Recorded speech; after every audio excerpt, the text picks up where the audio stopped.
திமுக பாய் ஏன் ஓய் ஒய்யே ஒய்யா இது வந்து ஆதவர்ஜுனா மாடுலேஷன் சரியா? தமிழ் உச்சரிப்பு வராது. ஸ்டாலின் தான் ஓடி ஒய்ஞ்சாது. ஆயுத எழுத்து படத்தை பார்த்திருக்கியா? அந்த மாதிரி இளைஞர்கள் போய் போயிச்சு வைக்கும். ஓ, இளைஞர்கள் புரட்சியா? உன் வாயில வச போச்சு தைக்க. இப்ப என்னதான் சொல்ல வரேன்? அதாவது இந்த வீடியோ பாரு. யாரு ஓடுனது?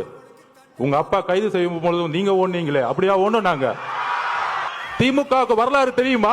கலைஞர் கைது செய்யப்படும் சொந்த மகன் ஓடினார். பாத்தியா? கலைஞரை கைது பண்ணும்போது ஸ்டாலின் தான் ஓடி ஒழிஞ்சிருக்கிறாரு. இத சொன்னது யாரு? ஆயோ ஐயா. ஏண்டா ஓடி ஒளியறத பத்தி நீங்க பேசுறீங்களாடா? ஓடி ஒளியறதுல ஒலிம்பிக் பட்டம் வாங்கினவங்க நீங்க. சரி, கலைஞர் கைது செய்யும் போது ஸ்டாலின் வந்து ஓடி ஒளிஞ்சிட்டாருன்னு சொல்றீங்களே. கலைஞரை கைது செய்யும் போது 2001 என்ன நடந்துச்சு தெரியுமா? அதாவது 2001 ஜெயலலிதா முதலமைச்சரா வராங்க. முதலமைச்சரா வந்தோடனே திமுக பழி வாங்கணும் அப்படிங்கிறதுக்காக திமுக ஆட்சியில சென்னையில கட்டப்பட்ட மேம்பாலத்துல ஊழல் நடந்துருச்சு அப்படி சொல்லி எந்த ஒரு ஆதாரமும் இல்லாம ஒரு வழக்கு பதிவு செஞ்சு 2001 ஜூலை 29 நள்ளிரவுல கலைஞரை கைது செய்யறாங்க. கலைஞர் அன்னைக்கு நள்ளிரவுல கைது செய்யறாங்கன்ற விஷயம் வெளியில யாருக்குமே தெரியாது. அதனாலதான் கலைஞர் அன்னைக்கு கேஷுவலா வீட்டுல படுத்துட்டு இருந்தாரு. கலைஞரை கைது செய்யக்கூடிய அந்த நேரத்துல அன்னைக்கு திமுகவுல முக்கிய தலைவரா இருந்த முரசொலி மாலன் அவருடைய வீடியோமே அன்னைக்கு ஃபுல்லா ரவுண்ட் அப் பண்ணிட்டாங்க. அன்னைக்கு சென்னை மாநகரத்தோட மேயரா இருந்தவர் தான் மு.க. ஸ்டாலின். மு.க. ஸ்டாலினோட வீடு அன்னைக்கு வேளச்சேரியில இருக்குது. வேளச்சேரியில இருக்கக்கூடிய அவருடைய வீடியோ அன்னைக்கு போலீஸ் ரவுண்ட் அப் பண்ணிட்டாங்க.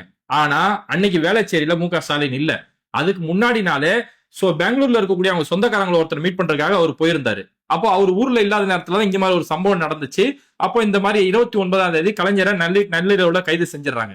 நள்ளிரவு 29 நள்ளிரவுல கைது செய்யறாங்கன்னு தெரிஞ்ச உடனே இந்த சம்பவம் கேட்ட உடனே மறுநாள் காலையில விடிஞ்சோட 30 மு.க. ஸ்டாலின் பெங்களூர்ல இருந்து சென்னைக்கு உடனடியே கிளம்பி வராரு. இங்க உங்க விஜய் மாதிரி இங்க கரூர்ல இத்தனை பேர் செத்து போனதுக்கு அப்புறம் கூட கரூரை விட்டுட்டு இங்க இருந்து சென்னைக்கு பயந்து ஓடல. சம்பவம் நடந்தோன்னா பெங்களூர்ல இருந்து கிளம்பி உடனே சென்னைக்கு வராரு. வந்து பிரஸ் மீட் கொடுக்குறாரு. கலைஞர் அத்துமீறி கைது செஞ்சிருக்கிறாங்க, எங்க குடும்ப பெண்களை அவமதிச்சிருக்கிறாங்க, இதுக்கு காரணமானவங்க நாங்க சட்டப்படி தண்டிக்காம என்னோட அரசியல் வாழ்க்கை ஓயாது அப்படி சொல்லி துணிஞ்சு வந்து பிரஸ் மீட் கொடுக்குறாரு. அது பிரஸ் மீட் கொடுத்தது மட்டும் இல்லாம இந்த பொய்யான ஊழல் வழக்குல இவருடைய பேரும் மு.க. ஸ்டாலினோட பேர் அன்னைக்கு சேர்க்கப்பட்டுருச்சு. எங்களுக்கு மடியில கனம் இல்ல, வழியில பயம் இல்ல அப்படின்னு சொல்லி உடனடியா போய் நீதிமன்றத்துல போய் சரணடைறாரு. அன்னைக்கு சென்னை கீழ்ப்பாக்கத்துல இருக்கக்கூடிய டெய்லர்ஸ் ரோடு, அந்த டெய்லர்ஸ் ரோட்ல தான் அன்னைக்கு நீதிபதி அசோக்குமார் அவருடைய வீடு இருந்துச்சு. அந்த வீட்டுக்கு போய் நீதிபதி முன்னாடியே போய் துணிச்சலா போய் சரண்டர் ஆகுறாரு. அங்க சரண்டர் ஆயிட்டு நீதிமன்றத்துல கூட்டு போய் விசாரிக்கும் போது நீதிமன்றம் வரைக்கும் துணிச்சலா போய் பேசியிருந்தாரு. இந்த ஆதாரங்கள் எல்லாமே ஃப்ரண்ட்லைன் பத்திரிகையில, ட்ரிபியூட் மாதிரியான பத்திரிகையில இன்னைக்கு அந்த ஆதாரம் எல்லாம் இருக்கு. எங்கேயுமே மு.க. ஸ்டாலின் ஓடி ஒளியில துணிச்சலா நெஞ்ச நிமித்தி நீதிமன்றத்திலே வந்து நின்று இருந்தாரு. அதுக்கப்புறம் இந்த வழக்குடைய விசாரணையில திமுக மீது சுமத்தப்பட்ட இந்த ஊழல் குற்றச்சாட்டுக்கு எந்த ஒரு ஆதாரமும் இல்ல அப்படின்னு சொல்லி இந்த வழக்கே ரத்து செய்யப்பட்டது. இது மட்டும் இல்ல, 1975 எமர்ஜென்சின்னு ஒரு சர்வாதிகார சட்டம் கொண்டு வரும்போது அன்னைக்கு திமுக அதை எதிர்த்து போராடினாங்க. அப்போ மு.க. ஸ்டாலினை கைது செய்யணும், அதுவும் மிசா சட்டத்தின் அடிப்படையில கைது செய்யணும்னு வரும்போது அன்னைக்கே திமுக பயப்படல. கலைஞர் சொன்னாரு அவருடைய மகன் மு.க. ஸ்டாலினை நீ போயிட்டு வாப்பா அப்படின்னு சொல்லி வழி அனுப்பி வச்சாரு. துணிச்சலா மு.க. ஸ்டாலின் அன்னைக்கு போய் கைது ஆகுறாரு. இன்னைக்கு அவர் கைதாகும் போது 1 வருஷம் சிறைப்படுத்தப்பட்டாரு.